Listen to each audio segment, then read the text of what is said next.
Hello and welcome to Anglican FAQ, a ministry of Holy Cross Cathedral in Loganville, Georgia.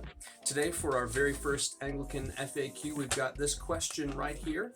The question we're discussing is, why is it customary to add water to the chalice of wine before communion?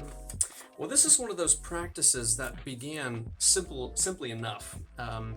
Water was added to wine in both Jewish and Roman society. And so, when the Eucharist was celebrated, water would be added to the wine. This is an extremely ancient practice in the church. In fact, Justin Martyr mentions it being practiced at communion in the 150s in his first apology. Also, Massey Shepherd, in his commentary on the 1928 prayer book, also mentions that this has been practiced since the very first prayer book. It's mentioned in the 1549 prayer book. So this is an almost universal practice within the church, within the liturgical church, at least. So this was a practice that was utilitarian and customary at first, but over time it was given a theological meaning.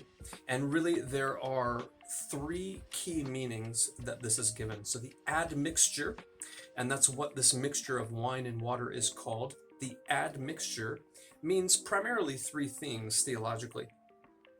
First, it's a representation of the blood and the water that flowed from Christ's side. John 19:34, the Apostle Paul mentions the blood and water that flowed from his side. And of course, other Christian commentators like Augustine would take that to mean the sacraments of the Lord, baptism and the Lord's Supper itself. So again, a representation of the water and blood that flowed from Christ. Now the second one is the two natures of Christ. The two natures of Christ, human and divine, fully human and fully divine, and yet in one person.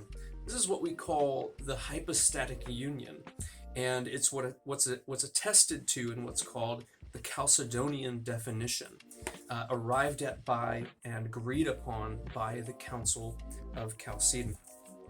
Anglicans explicitly accept and teach this same doctrine. Question 57 of To Be a Christian, an Anglican Catechism, asks the question, what is the relationship between Jesus' divine and human natures? At the moment of Jesus' conception, the divine nature of the one eternal person of the Son was united to our human nature. Therefore, Jesus is fully and truly both divine and human, but without sin. His two natures are united without division, separation, mixture, or change.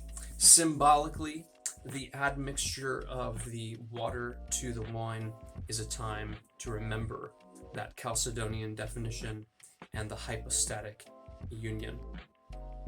Thirdly and lastly, Cyprian of Carthage, a 3rd century Christian bishop and leader, saw that the wine and water mixed together symbolized the unbreakable union of Christ the bridegroom and the bride of his church. The love that Christ has for his church is symbolized when the water is added to the wine. Now, I'm sure that there's more that we could say here, and you could probably think of some meanings that might come out of this small, ancient, and as I said, almost universal practice. And that is the admixture of wine to the water. Lord bless you.